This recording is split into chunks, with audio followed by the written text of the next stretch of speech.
that kind of money, I think the only way we could make it happen the first time.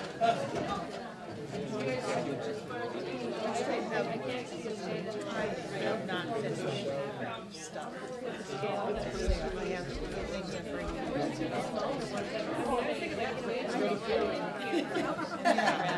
You know, we didn't talk about eggs last night. No, did you notice that? I don't remember. I think we last night when they were starting to Yeah.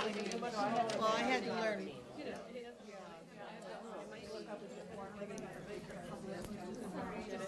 This is on, right? Okay. Should I? Mary's going to do it.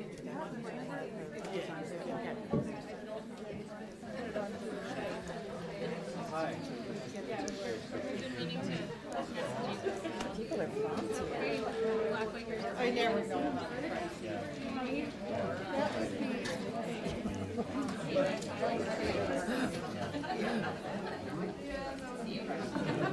Oh, they're bringing in more chairs. Oh boy.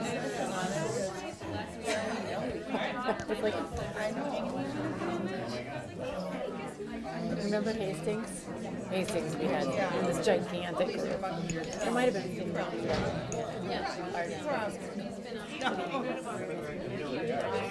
All you have to do is talk in the air, right? Well, I know. Especially not with that. Huh? I make noise when I want to get people's attention. But here we go. I can do this. Oh, there it is. For real. Hi, everyone. Thanks for coming.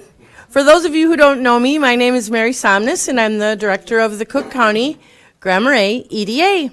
And we are delighted with the response from the artists and art organizations who have come together this afternoon to share your thoughts with Artspace. We have Wendy Holm, Anisha Marwa, and Anna Grocott. And with all that being said, I'm going to turn this right over to Wendy. Okay, cool. Hi, I'm Wendy Holmes, and this is our second official day in Grand Marais as part of the feasibility study that Artspace is doing about what kinds of space are needed for your creative community. You have a lot of them, and we want to know what else is needed and get your opinions, and we're going to have you do some exercises along the way. So we'll be going through some slides that talk about a little bit about what we do and why we're here, and then we're going to open it up to you because we want to hear from all of you about what you think is needed in terms of additional creative space in Grand Marais and throughout the county. So think county-wide and not just the city. Because this is being videotaped, I want to be very respectful. I'm going to ask our Patrick? No. Is that right? I'm going to ask Patrick if one of the first things we do, obviously, is go around the room and ask each person to say, it's not too tricky. Some people have furrowed brows. Don't worry. We want your name and what kind of art forms you practice. What are your creative pursuits? And then where do you do that work? So it's 3 questions. Your name, what kind of creative pursuits you practice, and where do you do that work? So do I need to have each person use the microphone as they go around? We have these 2 little, we just pass those. Okay, excellent. Okay, so pick who's going to start. And just one point of clarification for everyone. The microphones are feeding into the videotape, but they're not hooked into the speakers. Yeah. So when you speak, please project so everyone can hear. Perfect. Okay, you're first. I'm Nancy Seaton, and I am primarily a glass artist. I also have done and will do again watercolor painting. I do all my glass work at the Grand Marais Art Colony in the Glass Studio, and also work at home. I'm Natalie Sabanya. I am a ceramic artist, and I also work out of the Grand Marais Art Colony in the Clay Studio. My name is Dan Quick. I'm not an artist, but I'm here as an interesting point in finding out which way the arts are going in Grand Marais. Thank you for being here.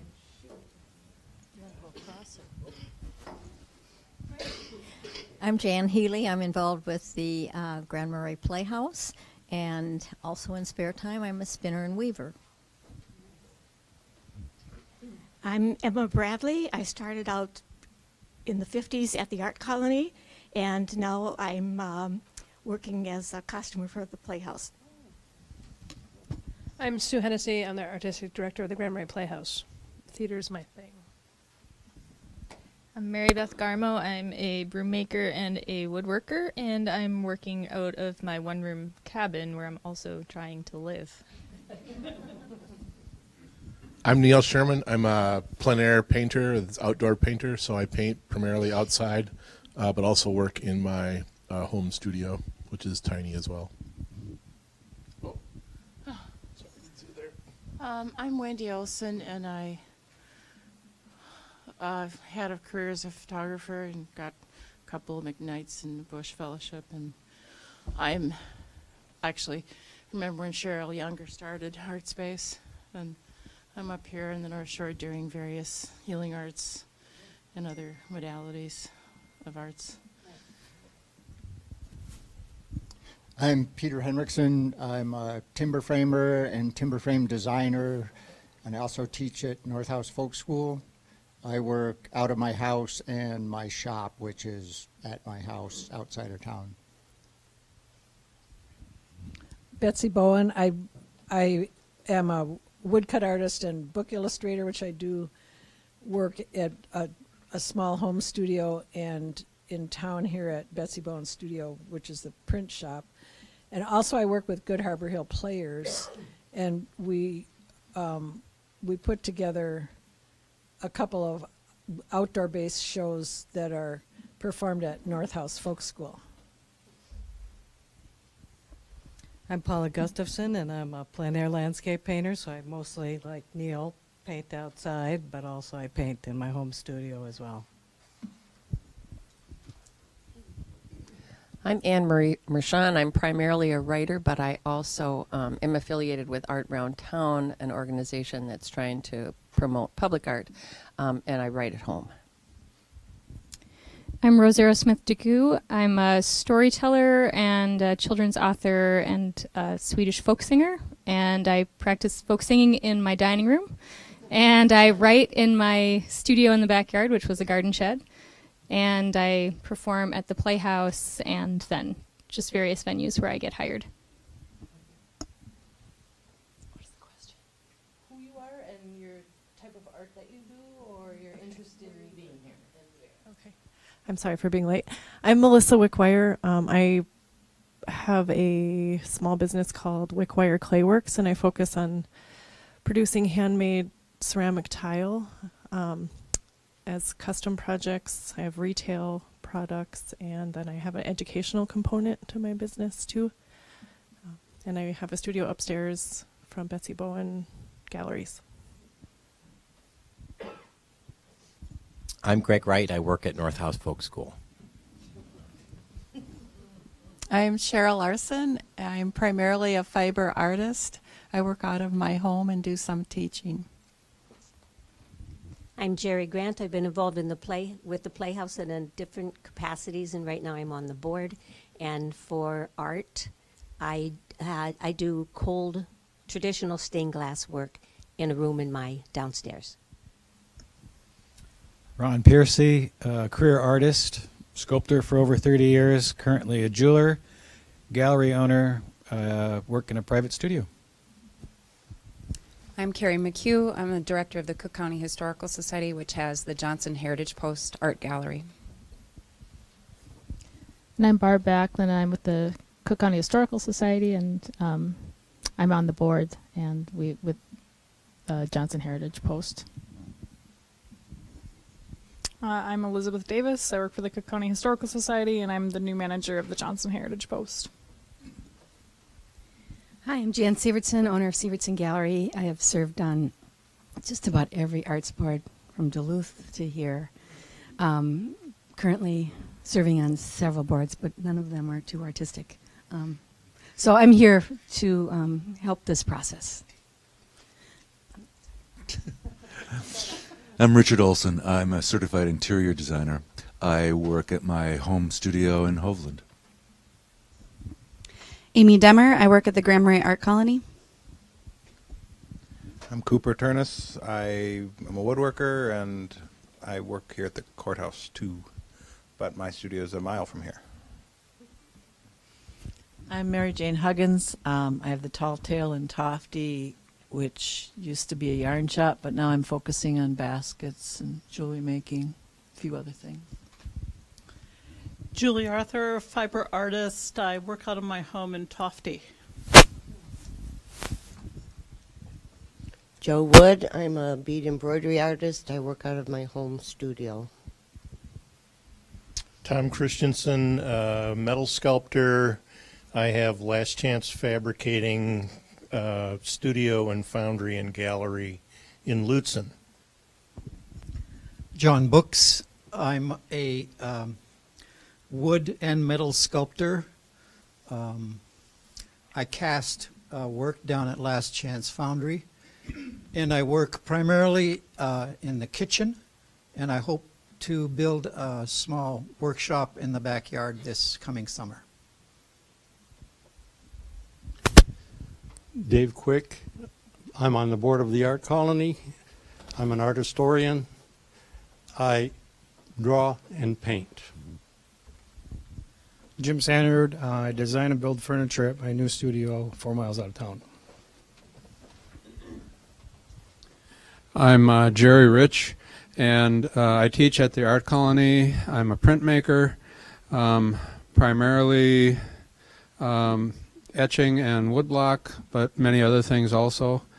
And I work in my home studio. If there's something I want to make that's too big for my press, I come up here to the Art Colony. Greg Mueller. I try to make sculpture, and I work out of Last Chance in Lutsen with Tom. I'm Lynn Speaker. I'm a mixed media artist, and I have a studio northeast Minneapolis, and I split my time between Minneapolis and Grand Marais. I have a home studio in Grand Marais, and I also use the print studio at the Art Colony. Ruth Pizzuaro. I practice creative writing and some mixed media printmaking and work out of my home and at the Art Colony. I'm Jeff Neeson, mostly 2D mixed media. Sometimes I play with clay and cardboard. I work wherever I can, pretty much. Bonnie Gay Hedstrom.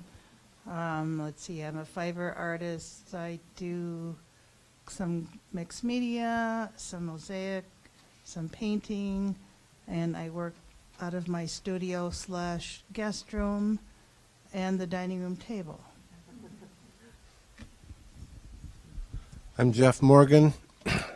I'm primarily a glass artist, and I work out of my home studio with my wife, Mary McDonald. And I'm his wife, Mary McDonald. I'm a fiber artist. We both work in our studio space at home, converted bedrooms, sell primarily in Cook County. Fantastic. Wow. Thank you. You did that in record time. Oh, we have one more? Mary has more announcements. I just have one more housekeeping thing to let you all know that at 5 o'clock, the exterior doors of the building will be locked. So if for any reason you need to go outside and re-enter, have someone go with you so they can stand by the door and let you back in. Okay, that's a pretty important piece of information, right? Does it matter which microphone I use, by the way? Oh, okay. Then I'm going to switch out. Right. And is there a button I need to push? Okay, good. All right. So, little background about Artspace, and a thank you to all the amazing sponsors for the work that we're doing here. You had individuals in your community, you had foundations, you had the county. It was amazing how many people came together to support the work that we're doing here. So we're thrilled about that. We won't read all of the names, but you can see them on the posters on the wall and up here as well. Oh, and he shook. Yeah. So Artspace is a nonprofit. We're based in Minneapolis. We work all over the country. We love it when we can work in our own home state. And our mission is to create, foster, and preserve long-term affordable space for artists and arts organizations and the creative sector. So when we're in different communities, we use the word art and creative sort of interchangeably. In Colorado, where we're doing a whole rural initiative across the state, where we'll be working in 9 different rural communities starting in Trinidad, Colorado. Have any of you heard of Trinidad, Colorado? Okay, there you go. It's an interesting place like Grand Marais and not dissimilar in terms of the ethos of that place. But there the word creative rules. And people don't like it when we use the word artist because it pigeonholes folks. So I think we need to use those words sort of interchangeably in terms of most communities in which we're working, because you have craft people who may not consider themselves to be artists, but they are creative folks. So we sort of use those two words interchangeably. We've been around since 1979. We were actually established by the city of Minneapolis. At that time, Minneapolis was struggling to keep the people in their warehouse district. And so those people were being pushed out, and Artspace came in as sort of a broker to help artists find space in the warehouse district. When those artists got displaced, then Artspace would help them find another space and another space and another space, and it wasn't sustainable. So we became a nonprofit developer for the arts in the mid-'80s and did our first projects in St. Paul in the late 80s and early 90s. So you may know the Northern Warehouse or the Tilsner Artist Cooperative in Lower Town, St. Paul, for example. Now we own and operate 46 projects across the country in 30 cities and 19 states. We still have the most work in Minnesota. And so how does that break out? So we have about 1,600 live-work units of space for artists and their families, and that is space. Well, you'll see pictures later that Anna will show you. We have about 174 additional live-work units under construction. We have space for over 300 creative enterprises and small businesses, including lots and lots of nonprofit arts organizations. And then we have about 200,000 square feet of community space that is sort of general purpose community space in all of these communities in which we're working. And that is something that we hear as a need in almost every place that we work. And some of the emails that were sent to Mary ahead of time talked about that as well, about needing that general purpose community space. So on the consulting side of Artspace, we do a lot of different things. We help communities when they're trying to figure out arts district planning. We help them with citywide planning projects, with cultural plans, adaptive reuse, policy level kinds of things, all kinds of different areas in which we consult, but always in the area of space and always in the area of the arts. So the process that we go through when we're working in a new community is to start with this preliminary feasibility study. And in the preliminary feasibility study, we're having focus groups and community meetings with various stakeholder groups that we know are important to the future success of a project. It's by no mistake that you, the creative community, is the first focus group, because we really need to understand the creative community first. We've toured many, many of your wonderful community assets yesterday and today in terms of the arts. We haven't seen them all by any means. You have a lot going for you, obviously, in this community, and you know that, and you should be very proud of that. And we were thrilled to discover new things that Anna and I had never seen before. Anisha is brand new to your community, and I should have introduced my colleagues, Anna Grocott and Anisha Marwa as well. So in this preliminary feasibility study, we do focus groups, we do a community meeting, and we do site tours of potential areas where additional creative space could be created in your community. And we'll give you examples of what we've done in other communities. Sometimes then we move on to what's called an arts market study. And that's where we're getting a little bit deeper into the community. We're gathering real hardcore data about what the creative community needs and wants. And then matching that up with where are the potential sites where space could be created for the creative community. And then sometimes from that step, we move into project development, where we as a nonprofit developer act as the developer to create that space. So this is a map of our work across the country. You can still see that the Midwest occupies a lot of those dots. There's about over 200 dots on that map. The majority of those dots represent where we've done consulting work. The green and the blue represent where we've done projects or where there's projects under construction. And so we have a lot of development in the Twin Cities. You may be familiar with some of these projects. I won't read them all by any means, but we've done historic, adaptive reuse of historic buildings. We've done new construction. We've done non-residential space. This is the Chicago Avenue Fire Arts Center. I don't know if any of you are familiar with that. That's a maker space for people who are doing neon sign making, metalworking, glass slumping, and jewelry making. And then we have a performing arts center where called the Cole Center for Performing Arts, where we picked up and moved the heaviest building ever to be moved on rubber tires. That never to be done again. And then you can see the Grainbelt Brewery Complex. 2 of those buildings are filled with artist studios. So it's a whole bunch of variety of things that we've done in the Twin Cities. And it's more or less our experimental sort of petri dish for learning new things and how they can be done across the country. These are also single-family homes that we've done in North Minneapolis, so for artists. So in greater Minnesota, we've done quite a bit of work too. First in Duluth, where we have Washington Studios. Are any of you familiar with Washington Studios or know people who live there? And we have the Cadets Artist Loft in Fergus Falls. Some of you may have visited there as well. We have the Franklin Arts Center in Brainerd. The school, do any of you know that? Okay. Half of the school is nonprofit, mostly a nonprofit arts organization and individual artist studio space, and half of the building is Live Workspace.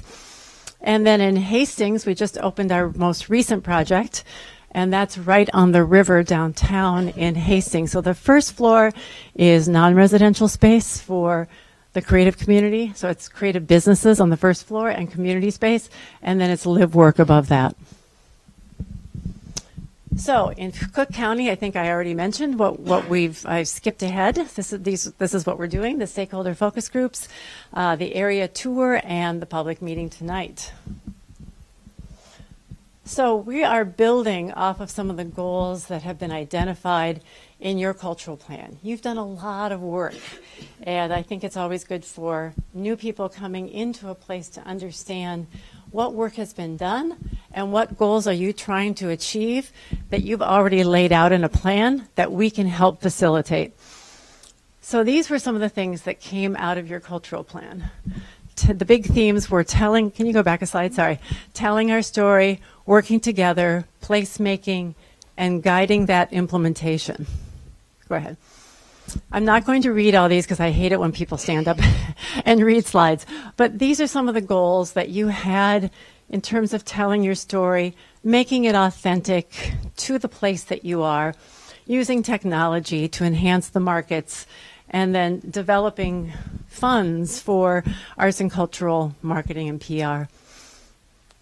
And then working together. These are some of the goals that you had in that piece of your work in terms of working together, collaborating, formalizing a community vision that has a commitment to support arts and culture, and then supporting the business and economic and professional development of artists. I think that's a big theme that's come up in the last day and a half.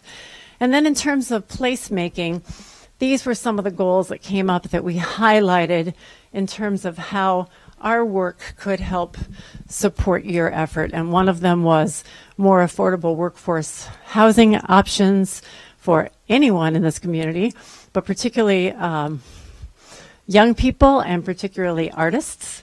And then also you have a short-term housing need, obviously for workers of all kinds, but also artists and residents for some of your arts organizations. And then goal 3 was to actually plan, design, and build facilities that might have these components in them.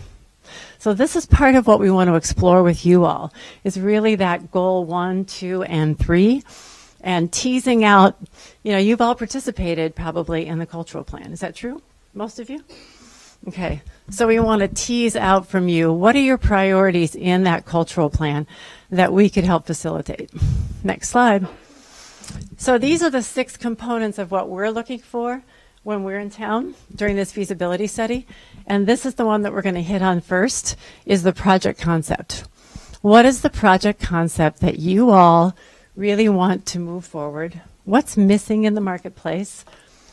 What is the arts market here? How many people need what kinds of space? Where's the local leadership to make a project happen, both from the public and the private sector? Where does the money come from? And we can show you lots of examples in our past projects. Where are their potential sites? We've looked at, 25 different sites over the last couple days. And then alignment with broader community goals. So what are some of the goals out there in your community? Maybe they're non-arts goals that also could be accomplished through a new development that supports the arts. So I'll end there, hand it over to Anna. All right, so I'll start out with the project concept. We'll go through each of these 6 components in more detail. So to begin, I'll give a lot of examples of what we mean when we say project concept, or we want to know what kinds of spaces, what kinds of space uses are kind of on the table. So when we begin the process, everything's on the table, but then we start to narrow it down. So just to get your brains working and to get an idea of what the kinds of spaces Artspace has been involved with over the years, I'm going to give you sort of a laundry list of these are components of types of space that could fit into a project concept.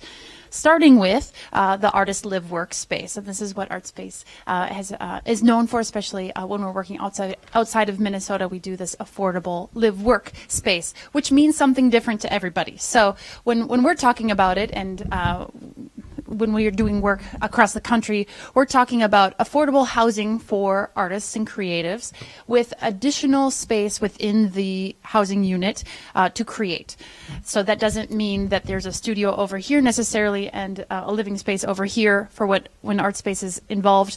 We're talking about, here's an open floor plan for this project we did in Pittsburgh as an example, and how a photographer has used her space. She's living, her couch and dining areas over here, her working studios over here, and her bedroom and kitchen maybe in other parts of the unit. So large units that give enough space so artists don't necessarily have to rent 2 different places or own 2 different places.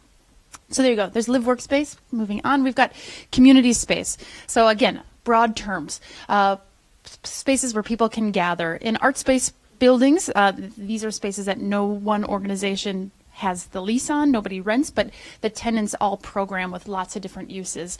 So it could be, readings, gatherings, concerts, gallery use, can be outdoors, can be indoors, places for parties and other types of arts activities, such as classroom space that doesn't need a dedicated place, but can be used in multiple locations. And these are all photos from our project, so if we can get into more detail if we want. Here is something that we've heard a lot already about artists in residency or temporary housing for traveling artists. So this would be a place for artists to come either to live or to work, space in which they can live or work, or both in one area on a temporary basis. Moving on. Creative Workspace, this is how we define studio space in a very broad way. So it could be visual space, could be more of a craft space, could be dance space, but nobody lives there. It's a place that one person or one organization has the lease on, and they can do whatever they want within that space.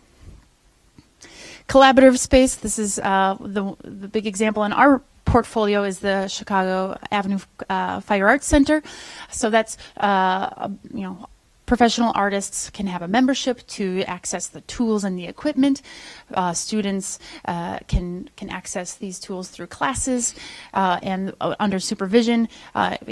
Co-working space would fall under this, maker spaces, Fab Lab. This is just a way to talk about space where it's usually membership driven or class driven. Retail space, so again, one kind of commercial or non-residential space could be this retail, could be a coffee shop, it could be a gallery of sorts, it could be a restaurant or any number of commercial retail uses. Performance and event space, as an example, Cole Center for Dance and Performing Arts, but also dance studios and dressing rooms and all the support spaces that go with that. So those are just some examples, not every example of kinds of space that could be created. But we want to know, and we're going to make a list, because you guys know best, what kinds of spaces, what kinds of additional spaces are needed in Cook County. Again, we saw many today and yesterday, but we want to know, in addition to these, what else is needed? And perhaps it's you or your organization are looking to rent or occupy or use additional types of space. So this is the part of the presentation where you guys talk, and you can raise your hand or just shout out, and we'll just kind of create this list. And I see someone in the back. I would love co-working space, even though I have my own space. Sometimes I don't want to sit in a room by myself. Awesome. So Something that's affordable. I know there's kind of like it's next to the city offices. Uh-huh.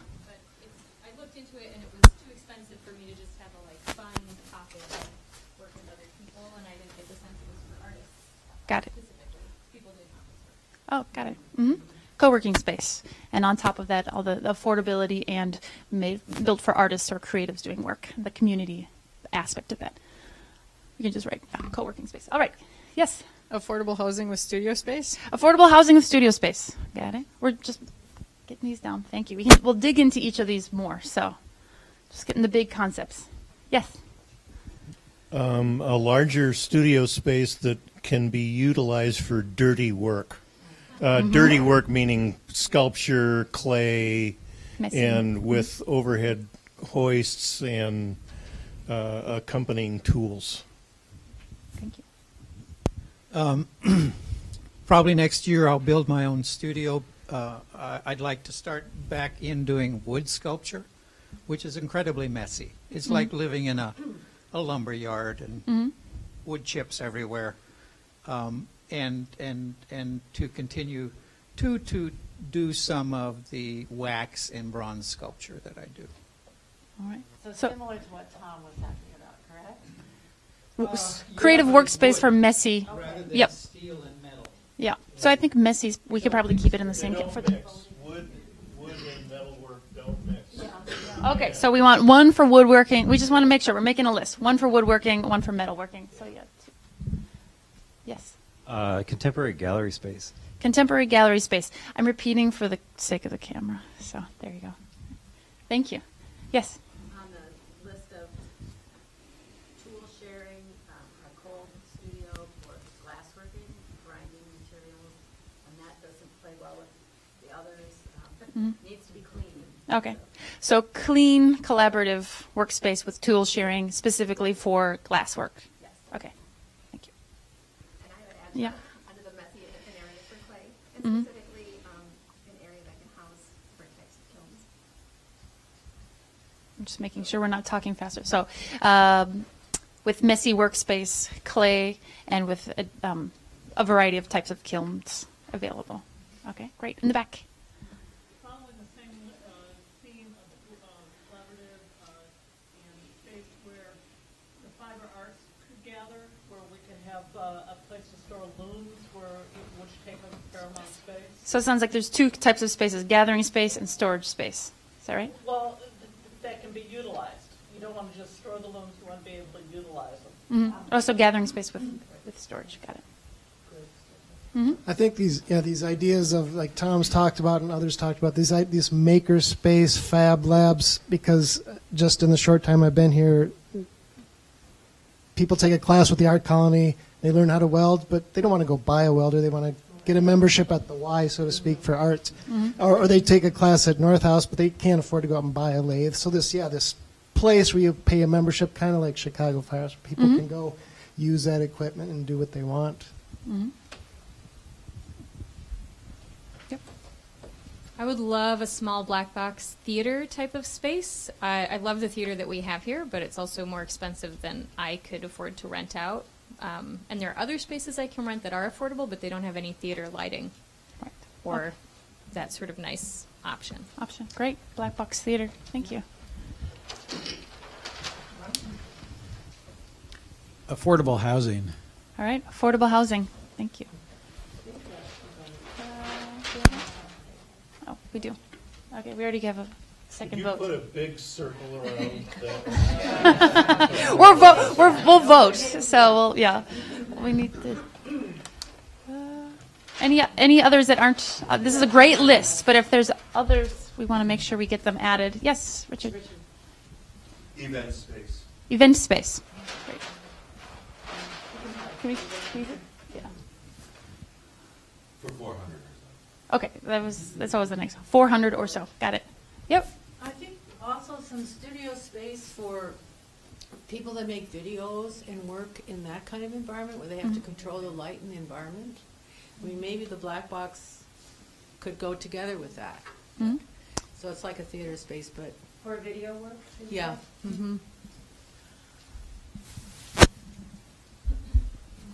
Yeah. Oh, sorry. There you go. I'll let Mary do it. Although my artistic bent has ended up going into more healing modalities and healing arts, there's also a healing arts community here that's part of the arts community that also needs more space to just hold classes. Classroom space, great. You know, there's a few places, but there aren't enough, and at some point would love to have a healing arts center. Great, thank you. It does. I think we put it on as classroom space, right? Yep. I would love a good sound studio because also our radio station is great, but it's better for radio and better for music, and the mics aren't as good and the soundproofing isn't as good for audiobooks or voiceover work. And that's kind of like I don't want to go out and buy a lathe. I don't really want to go out and have to, I don't know if I can buy a band practice room and fit it in my shed. Yeah. I don't know if there's any musicians here, but I know there's a need for rehearsal space for musicians, and probably along with that venue space would be concert kind of venue, rather than in a bar, and the Playhouse is good for that, but it could be a little more kind of easier to access or a little bit easier to use during the school year and stuff like that. Great. Thank you. That's a great list. This is a lot to work with. Okay, one more. Just want to. Just like a painting studio space. Good. Yep. Visuals. Good light, tall ceilings. And I don't know if this fits in again, but we are an aging community of artists, and I don't know how that would apply here. But I think it's applicable. Fresh blood.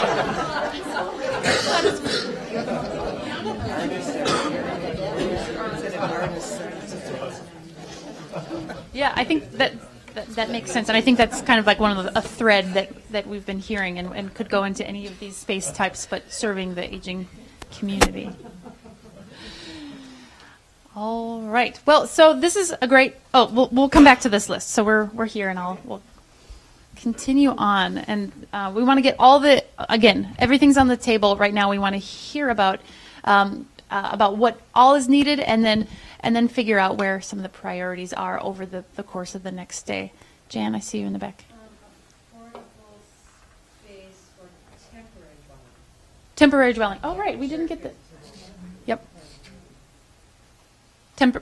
Temporary housing. Yep, we'll got affordable temporary housing. All right.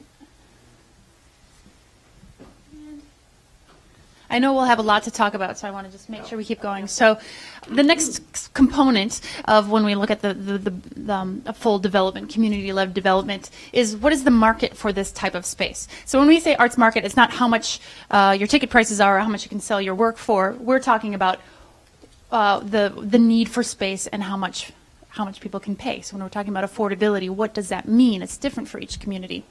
And first, when we talk about the arts market, and I know we're preaching to the choir here, but who is an artist and who is a creative, to use these broad terms? Basically, we just put a variety of art forms up here, and et cetera at the bottom is the most important one. The net is broad and continues to grow in each community we work. Wendy mentioned the work we're doing in rural Colorado. We're learning a lot more about saddle making, reenactment. I think we have a gunslinger in one of our projects. I mean, we take it all on. If you have a creative pursuit, let's talk about it, right? It was probably about 8 or so years ago when we started meeting with more healing artists and said, oh, well, of course, that is part of this conversation as well, in addition to the fine arts, performing arts, industrial, and graphic, of course. So anyways, you're all nodding. You know this. So the market for space, what kinds of amenities do we know artists are looking for? Kilns. We've heard that for dance, performance, sprung floors, perhaps no dividing walls for certain kinds of rehearsal, green space as an amenity, commercial kitchen as an amenity, Wi-Fi. These are the things that we start to pull out of a community to say what's most important if a new building is built to be appropriate for the living and the working that needs to happen there. So continuing on. So the next step is to, actually, I'm going to have you go back so people don't get confused about reading this. Okay, don't read that. Not yet. Our next step, we're going to make some priority concepts. But first we want to sort of choose 3 to drill down on. So we're going to read off this list, and you're going to vote for 3. Right? So you can raise your hand 3 times, and we're just going to do a quick head count. It won't be scientific, but it's just to choose 3 that we want to go for. So you help tally? I'll read them off. First is event space 400 plus. About 6, 7, 8, 9, 10. Or 9. Okay. Okay. Good point. Yes, happy to. So events, and we'll go back to event space again for voting. Event space 400 plus, co-working space with artist bent, affordable housing, just keep it affordable housing for now, larger space with messy, dirty industrial art of multiple kinds, studio space for video work, woodworking space, sound studio, contemporary art gallery, rehearsal space for musicians, clean collaborative workspace for glassware as an example, classroom space, clay space with kilns, venues for performance, fiber arts space for storage and gathering, visual arts studios, fab lab with equipment, black box theater, and temporary housing. I know that there's some overlap there. Did you have studio rental? We did. Yes, we did. We had art studios here. Studios, art studios, yep. Yeah. Mm-hmm. That's the event space. Event space. But one that's not large. Smaller. Thinking smaller.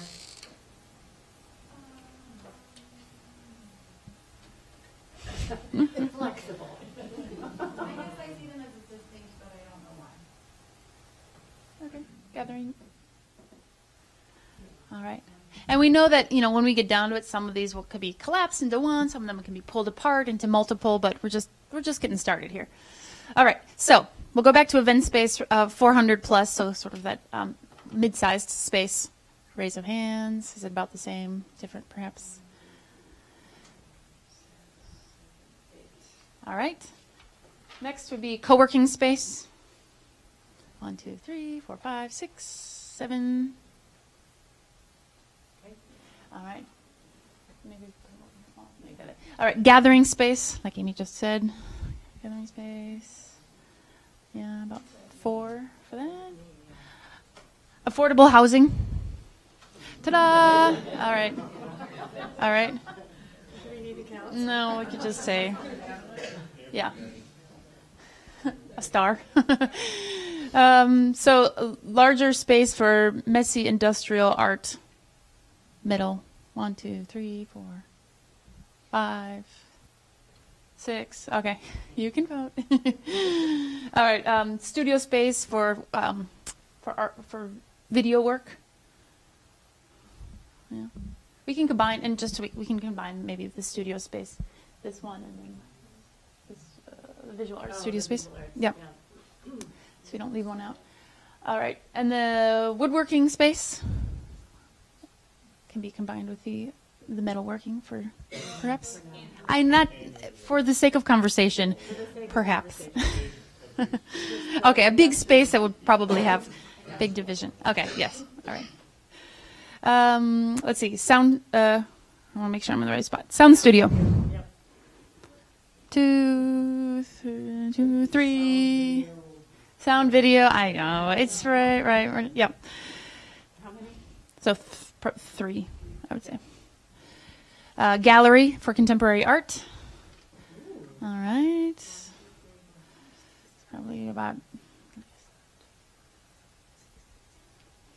20, 21. all right. Rehearsal space, musicians, but could be for dance or play or theater. 1, I think. Clean collaborative workspace. All right. 1 for that. Classroom space. About 3, 4, 5, 6, 7. Clay space with kilns. 3, 4. Venues for performance. 1. Yeah. Yeah. Let's see. Fiber art space for gathering and storage of looms. 1, 2, 3, 4, 5, 6, 7, 8. Yeah. So, oh yeah, exactly. How many votes again? So general art studios. We said visual arts, but art studios to rent. 1. Let's see.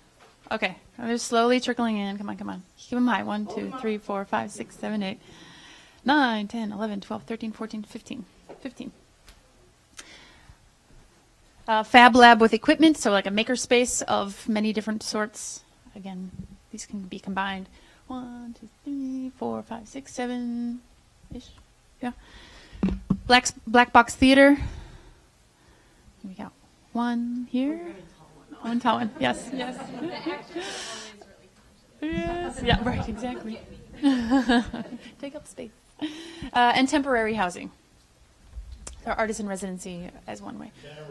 1, 2, 3, 4, 5, 6, 7, 8, 9, 10, 11, 12, 13, 14, 15, 16-ish. Right. Then we have to subtract 1 from one of the other. I'm joking. All right. So this is really just to say, okay, for the purposes of today and tomorrow and our conversations, when people say, well, what the artists interested in? What are we talking about? And for us to say, well, with you all tonight, what can we talk about a little bit more deeply? And we know this is not everybody in the entire creative community, but just a place to start. So Wendy is circling the winner, or the top 3, let's say. I have to say that I voted more than 3 times. But I was thinking of people who I know. Proxy, right?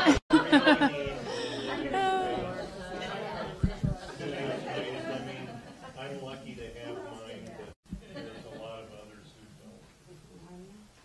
don't. Okay.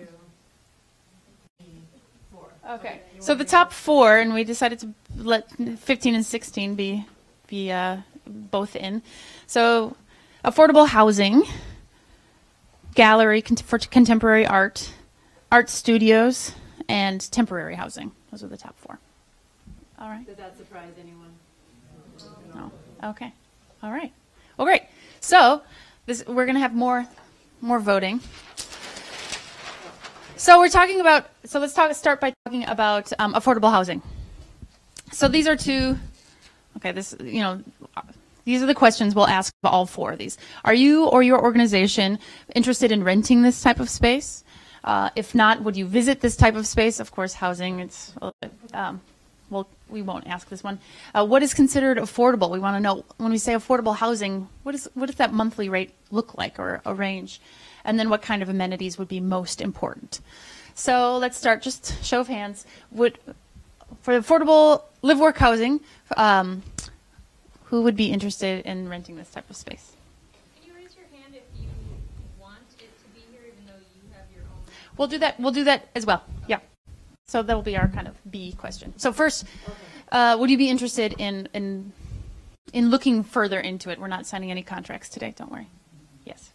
Yes. 1, 2, 3, 4, 5, 6, 7, 8, 9, 10, 11, 12. Okay, 12-ish. And then, so if you, even though you might not be one that might be renting or moving into a place like this, is this something that you'd like to see or would support in your community? I think, yeah, okay. All right, those that voted.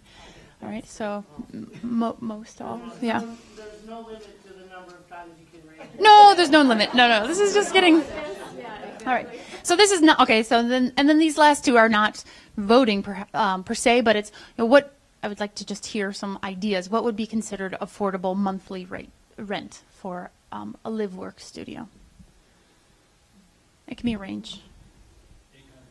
800 a month. All right. For how many bedrooms? 200. Yeah, it's different for everybody. 200. Uh-huh. Okay. Hey, did you get all that? Okay. We're getting into it. All right. 800 for a 2-bedroom with a studio and including utilities. I also heard 200. Yeah, whoever said that, could you elaborate a little bit more on anything? 1 bedroom, 2 bedroom? I think it's helpful to know the median income of artists in this community is about $19,000, right? So that's where we're starting from. Yep. Also. Yeah. Thank you. Amy had shared that with us too. Yeah. I think as an organization, if we don't need the studio space, we just want a bed and a place for them to cook their own meal and a place to clean up. So it, more simpler. Are you talking for temporary space or okay? So we'll get to that as well. This is for permanent housing or long-term housing. Yeah. Would there be any possibility of doing like an income-based type rent system?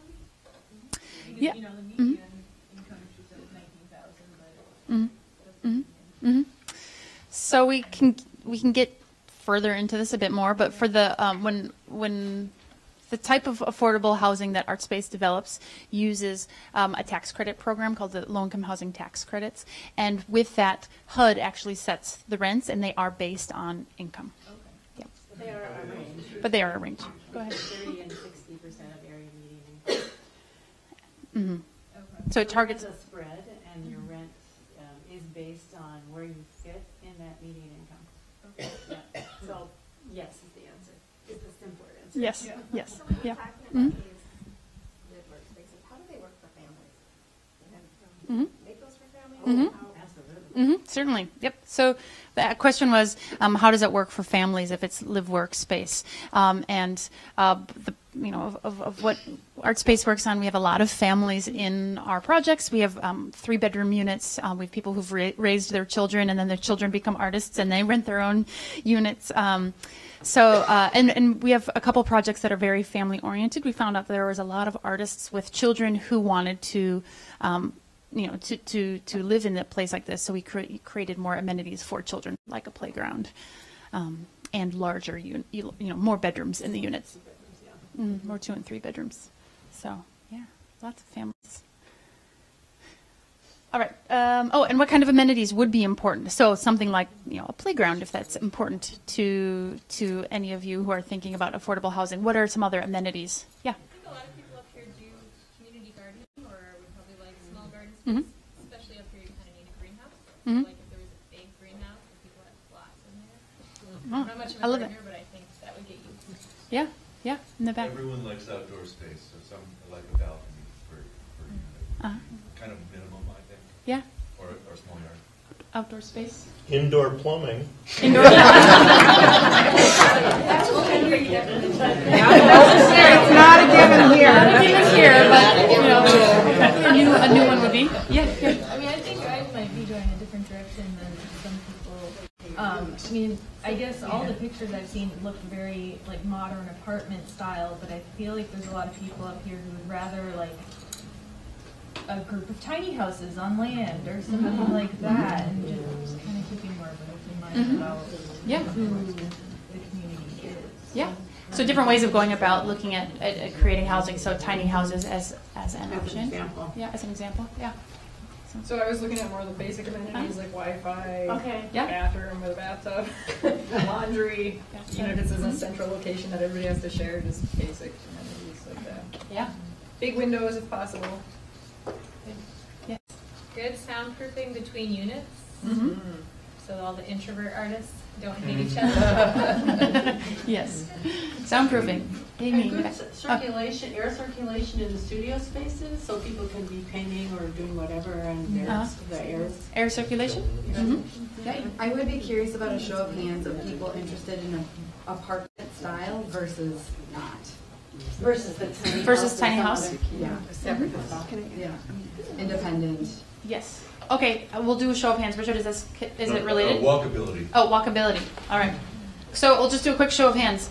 So if there's two different concepts, one is more apartment style housing, or like the Hastings project we talked about, versus tiny home style. Is there a show of hands? So let's do apartment style versus. So if it's apartment style versus tiny homes, apartment style preference. Individual dwelling units. Yeah. Is there so apartment style? Okay. And individual, there's 4 dwelling units. Mm-hmm. All right. Cool. Have you built units that are ventilated properly for all different kinds of art forms, or is it just the extra space? For the residential part, for the multifamily housing projects that we've done, the housing spaces don't have all the aren't ventilated for every kind of art form. So the more industrial arts, or the more kind of heavily HVAC intensive art forms tend to go into the commercial spaces. So yeah, you give and you take, right? Yeah. To add handicap accessibility. Thank you. Yes, accessibility for an amenity. Storage. Yep. Well, yeah. Maybe also there'd be like shared garage space or shared storage. Shared storage space, right? Great. Yeah. Okay. This is cool. This is a great list. And again, like all of these things, no one project can be all of these things, but it's to we need places get it out. To put our canoes. Canoe storage. Right. All right. This is a list, and now we're contemporary. Contemporary art gallery. So this is very specific now, because we know that you all represent organizations, or perhaps are entrepreneurs in the room. Is an art gallery a place that you or your organization might think about renting? Like, would you like to operate one? Yeah. 1, 2, 3, 4. Do you mean renting for like an event, or renting for? Nope, renting. Yep. Operating a gallery, like being a gallery business. Yeah. 4, 5. Cool. How many? 5. Yeah.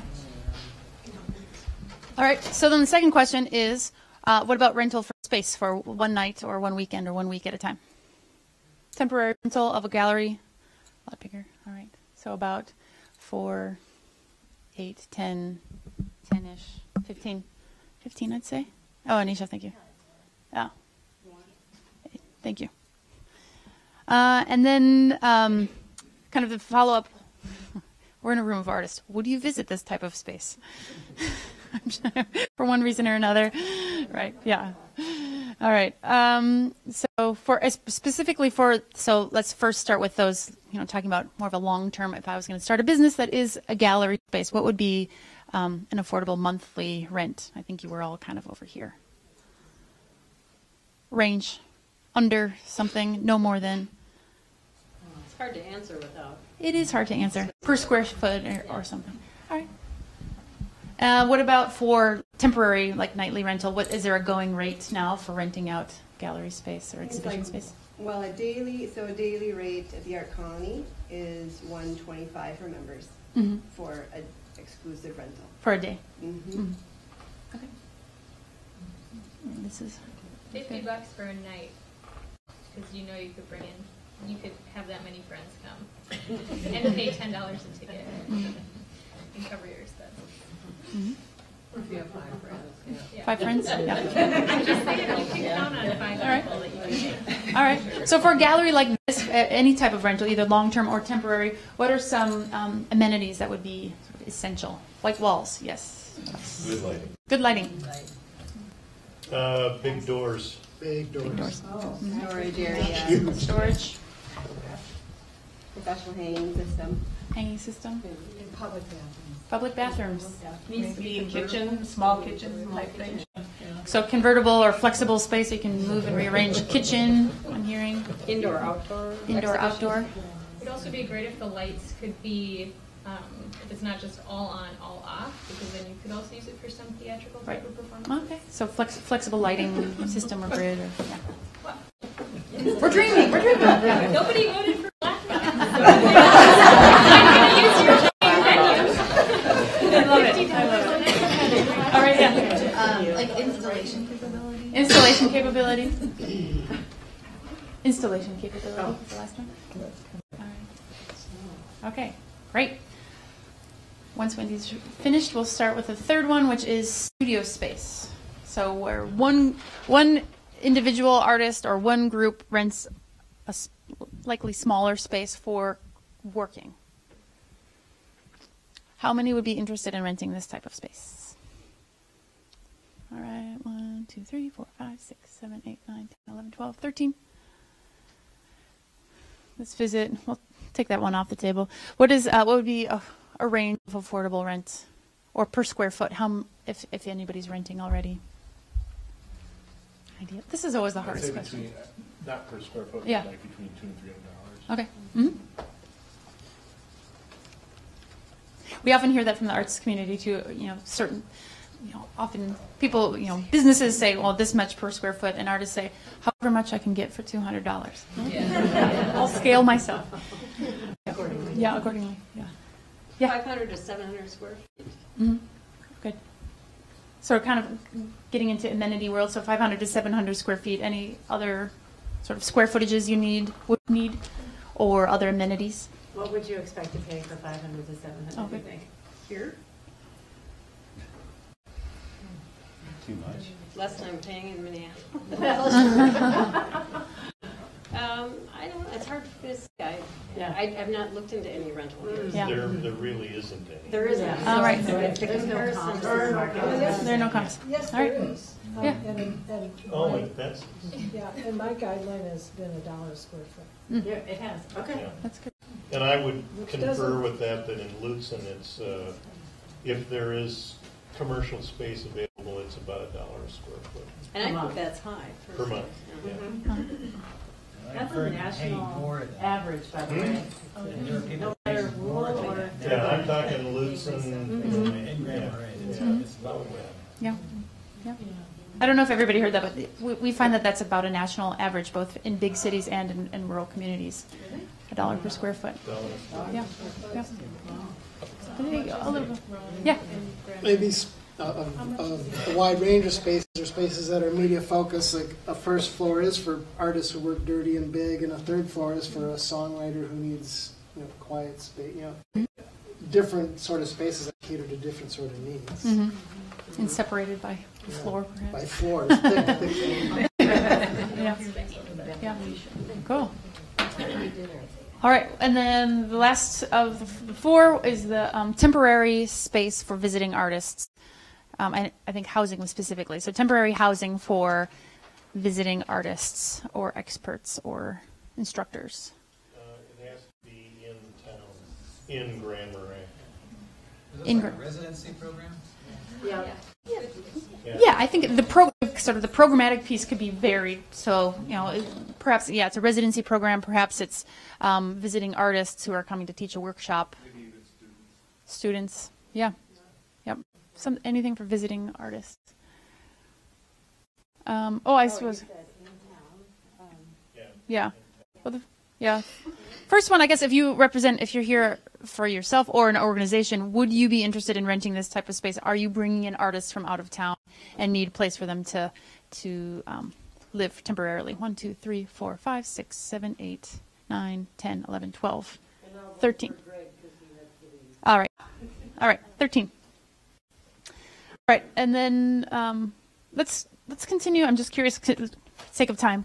Amenities. So we talked about walkability, downtown, basics. Bathroom, private bathroom. So really just a place to efficiency. Yeah. Yep. Maybe a shared kitchen to save on cost. Mm-hmm. So there's actually a room where they can say that they share their kitchen. Could be shared amenities, like shared kitchen. Yep. These are great. Any others? SRO, single room occupancy. Yeah, that could be SROs. Concept. Yeah. Accessible, central. Accessible. Is there any central, this is rentals, about, a classroom larger, like this kind of size room for doing classes or presentations? Right. Well, so that was one of the space uses that is on the list, certainly. Yep, it's on the list. Yep. Great. All right. So thank you. If any of you have major brilliance and want to share it later on, we can go back to this list, but I'd like to continue on to the next sort of piece. Okay, so we've got 6 components. We've covered 2. Those are the 2 big ones, so don't worry. The next ones will go a little bit faster. Local leadership. So just when we're talking about community-led development, it takes many areas and many people and partners to bring these projects together. So they come from various parts of the community, including the city, including the county, philanthropies or foundations, the tenants themselves, if there's an anchor tenant, definitely a partner from the beginning, and local communities, the members themselves. We can continue forward. So just breaking it down into a bit more detail, specifically for Artspace developed projects, where each project we work on is a combination of elected officials, city staff or county staff, economic development folks, arts, creative, and cultural leaders, funding, finance, business partners, and you, everybody. But these are and that's no mistake or no accident that these are the people that we ask to talk to anytime we're asked to look at the feasibility of creating a new arts facility. Whether Artspace is the developer or not, these are the players that we believe make for strong projects. So this is just to gather more information from you all. Tomorrow we're meeting with civic leaders and business leaders and a couple funders as well. But are there any specific partnerships that you can think of off the top of your head that would make for a really successful project here? To say, you need to make sure you work with X. And then the second sort of follow-up question: are there, who are the leaders in the community, both in Grand Marais but the larger county, that would make a project really successful? So just any ideas you all have. EDA. Any others? Well, our arts nonprofits, Playhouse, Art Colony, North House Folk School, Music Association. Who else am I missing? Johnson Heritage Post. Thank you. Yeah. Oh, and the radio station. All right. Those are great. All right. Funding sources that these organizations draw from as a potential. So the foundations that support these organizations as potential funding partners. Yeah. Whether they apply or not. Yeah, that's great. Maybe I'm speaking up for some of the people in the room, but I think of growing up in this county and was always supported by Betsy and Seaton Gallery and some of these other entities in town. So I don't know if they're the people that you should be talking to with the radio. Yep. Yeah, we are. Yeah. All right. Thank you. We'll continue on. Yeah. Okay. So funding and financing. It's already come up a bit, but we'll dig a little bit deeper. So as an example of a way an Artspace affordable housing, live, work on top, commercial space on the bottom project has worked in Minnesota. We wanted to let you guys know how we put the funding sources together. Typically, we've got this divided between public sources and private sources, and typically Artspace projects are about 80% publicly funded and 20% privately funded. This one was a higher percentage on the public side, partly because the Dakota County had a allocation of tax credits and was able to put a lot of capital into this project. So we actually got 83% of the project budget came from low-income housing tax credits. From the county, yeah. Yes. Yep, it was very, yeah. It was being in the right place at the right time. But the other public sources that went into it were Dakota County had a HOPE loan that gave to the project. Then some brownfield. The next three were all brownfield grants because the site we ended up developing was an old tannery. So there was a lot of remediation that needed to be done on the land. So we got some public funding that went to the cleanup of the land and also was part of the capital stack. And then on the private side, a residential first mortgage. So Artspace will take out a mortgage on these properties, on these projects, and we'll try to keep that as low as possible because the rents are all affordable and as low as possible. So we want to keep the debt as minimal. So that was 4% of the project budget was the mortgage, deferred developer fee. In this case, Artspace's developer's fee was deferred and taken out over the years to keep the cost of the project down. And then, sponsor loan, which was more private foundation, so philanthropy, was 2.4% of that project. So that ended up being, are we still on Hastings?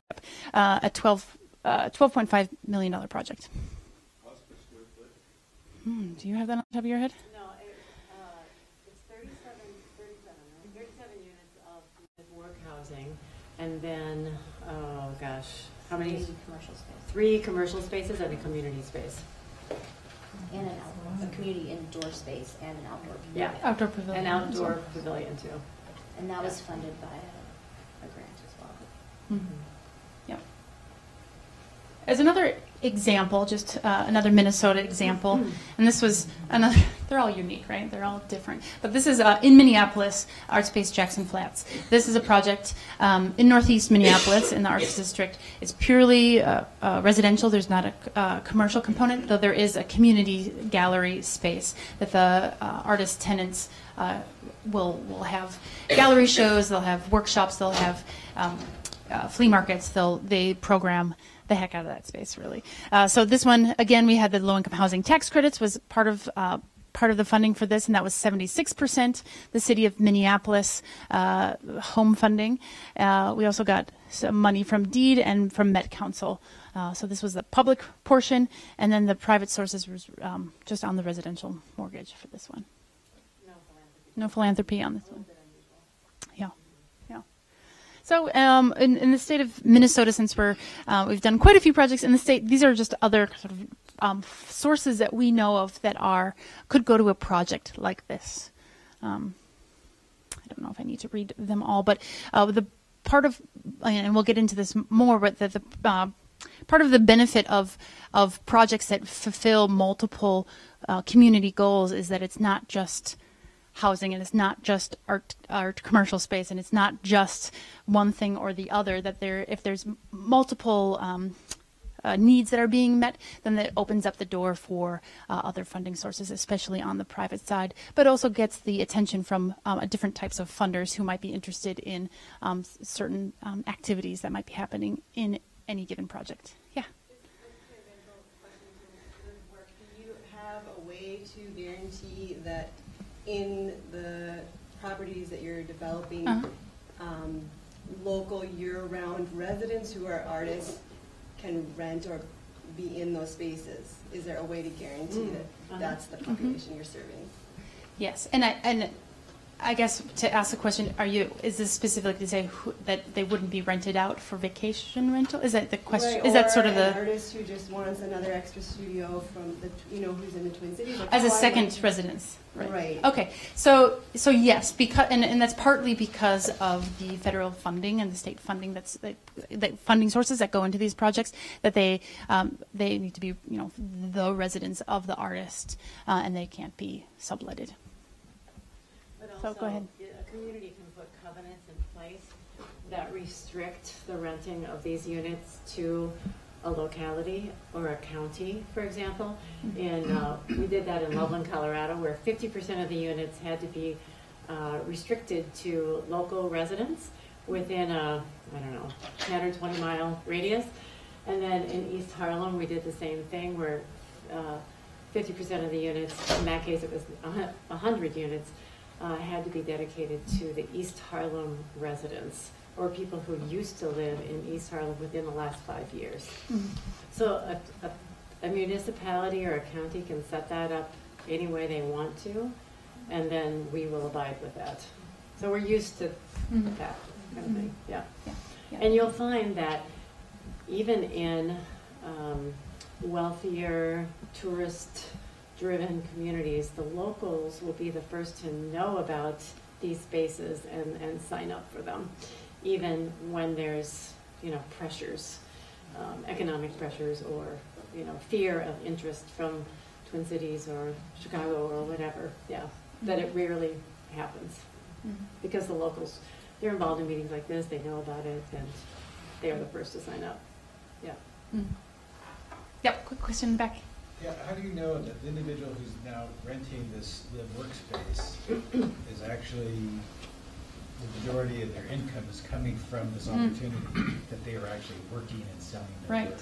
So getting into sort of the how to operate and how to compliance so first of all, for the lease up, when we're initially getting leasing up the units with artist tenants, the first screening process is the income qualifying. So applying as anybody would for a low-income housing project. So again, it's that kind of 30 to 60% of the area median income would be sort of the target of folks that could apply.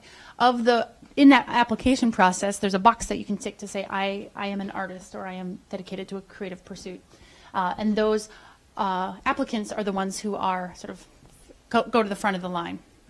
And then after going through the income qualification process, then the next is an interview process to make sure that these folks are actually artists. And that would be a panel of a couple people from Artspace, someone from the property management company, and then local artists who are not applying to live in a project like this to interview each artist to make sure that they are in fact dedicated to their art form or craft, and that they are interested in living in a creative community.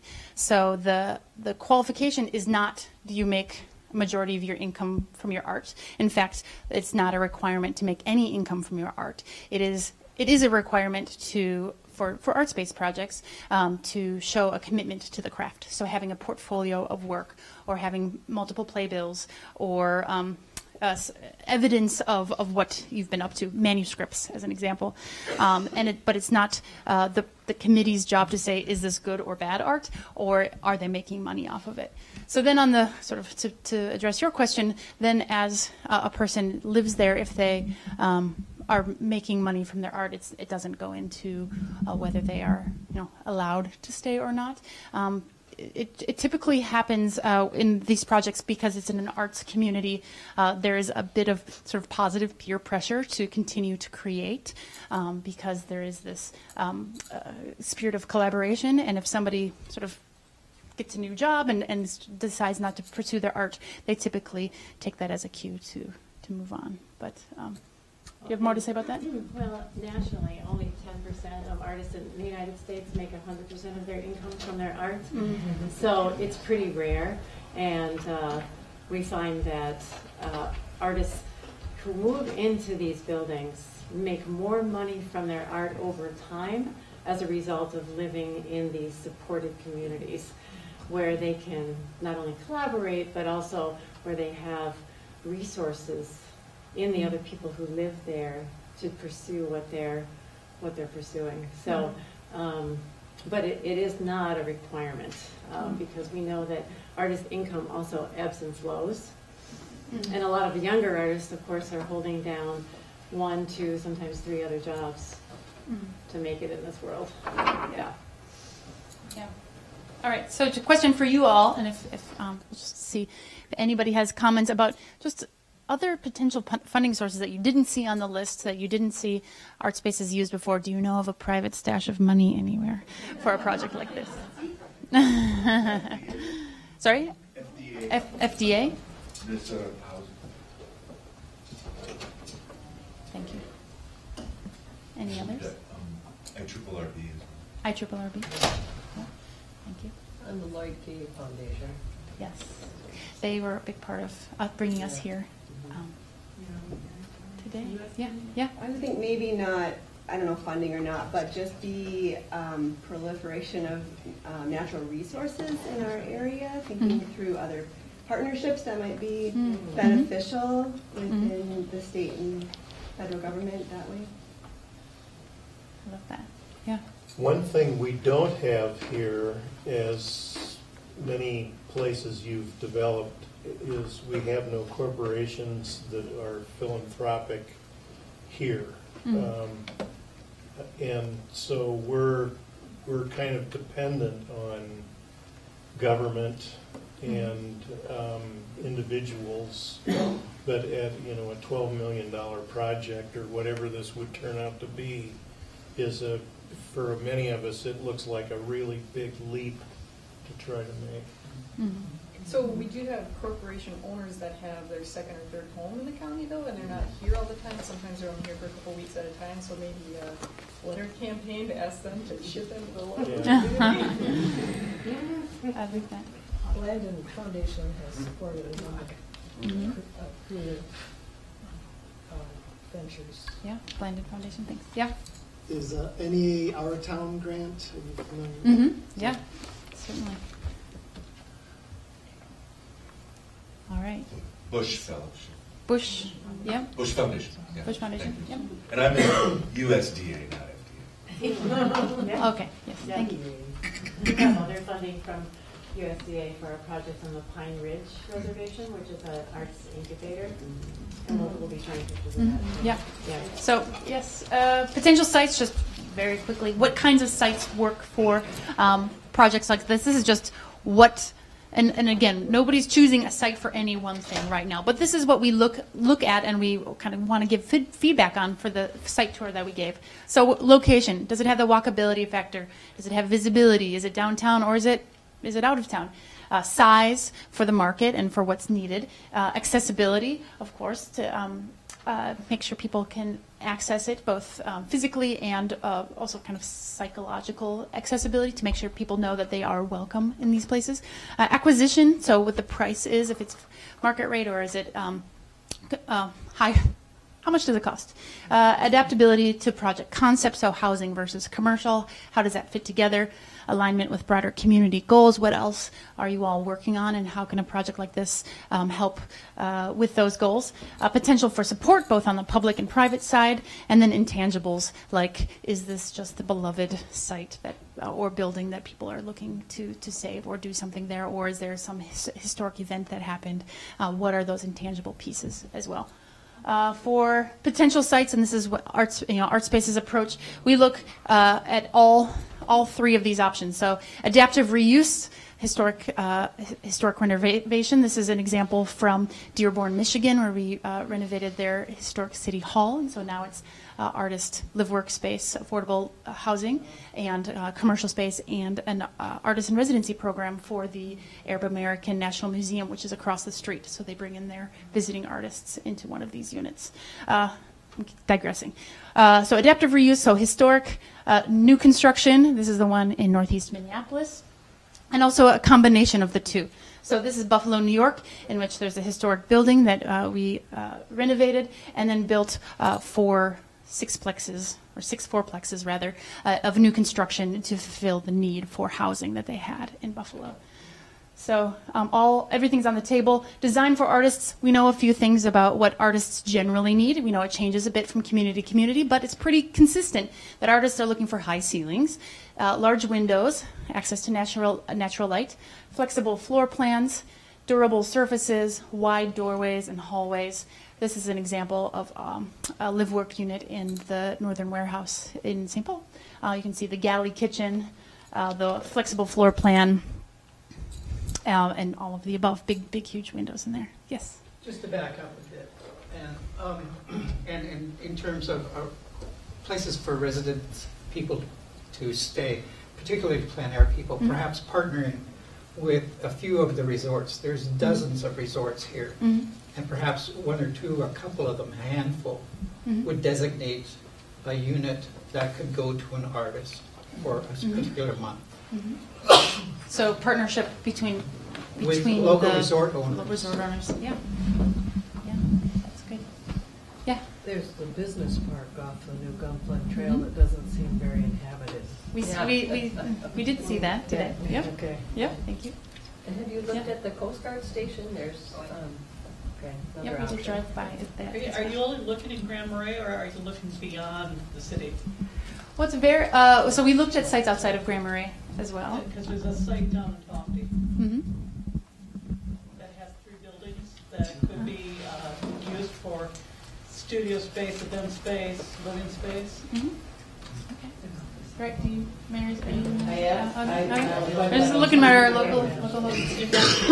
Go east, there's a huge concrete frame for a mansion. Yes, I did see that. Been with them.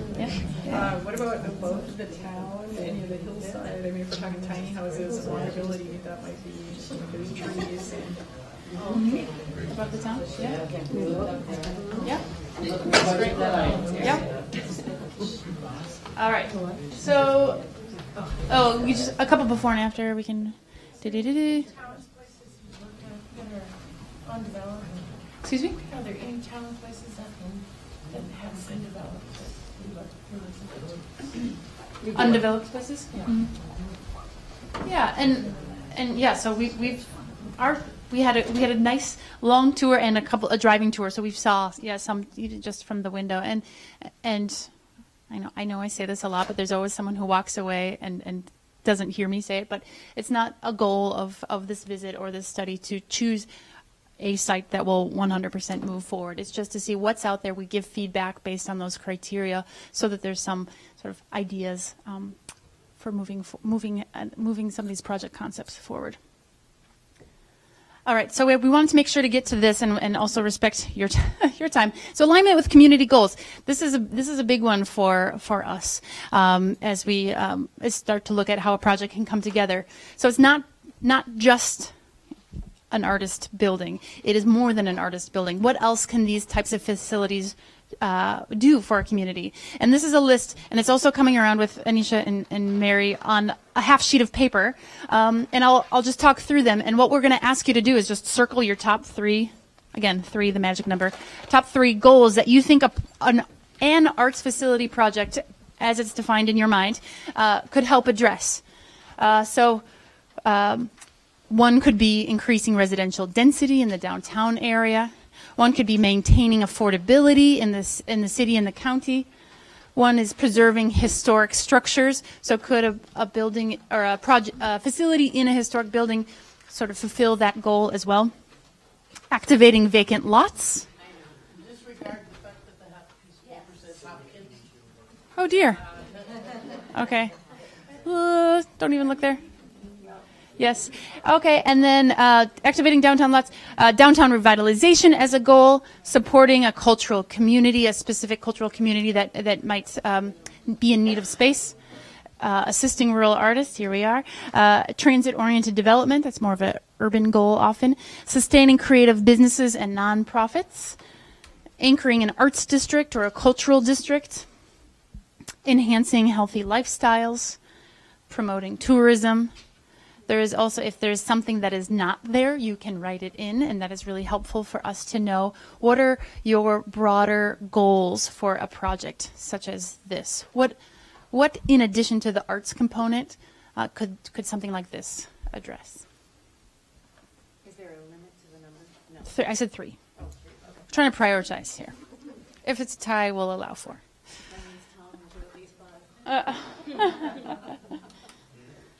And I'll also say, if there's just something that you... Everybody cross out Hopkins. Yeah. Oh, our apologies. Our apologies.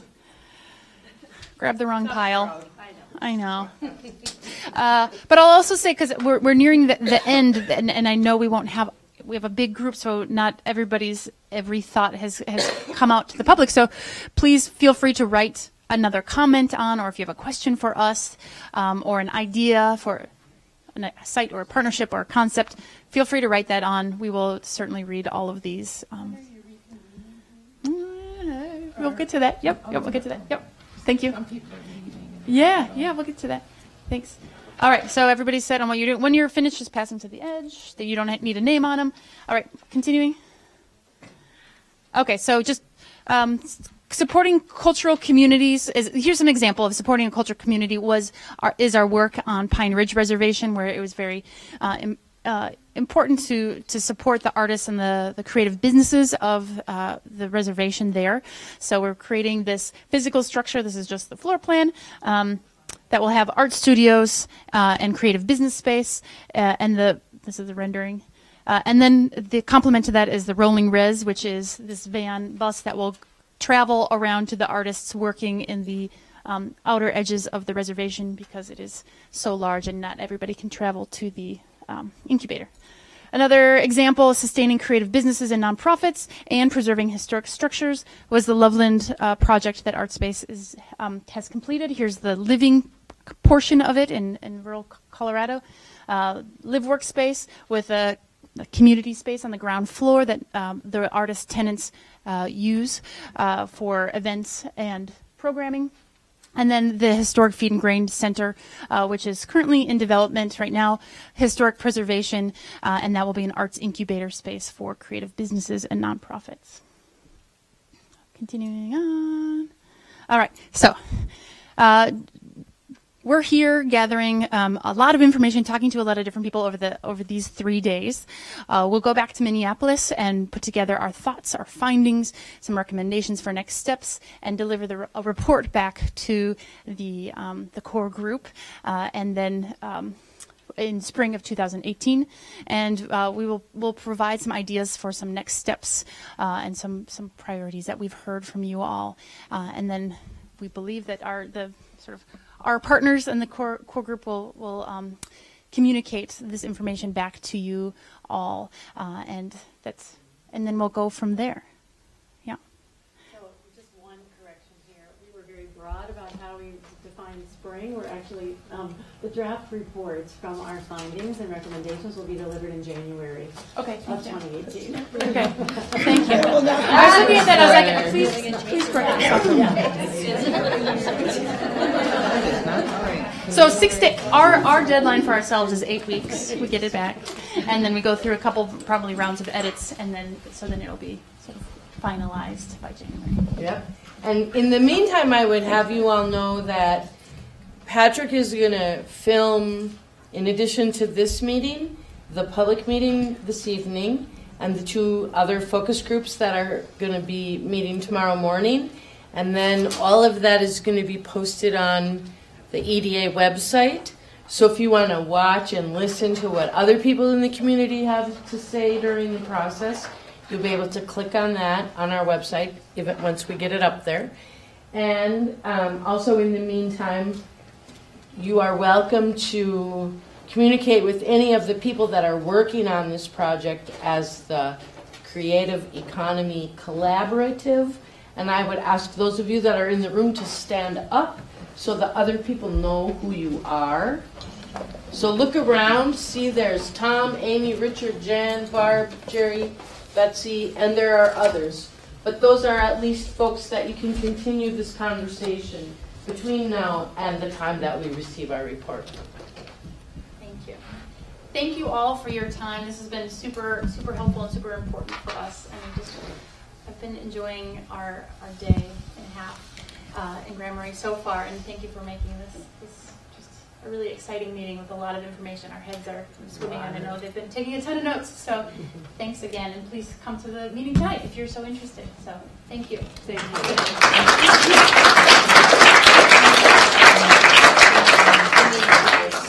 Meeting's next year. Yep, right back here. At 7 o'clock. Do it again.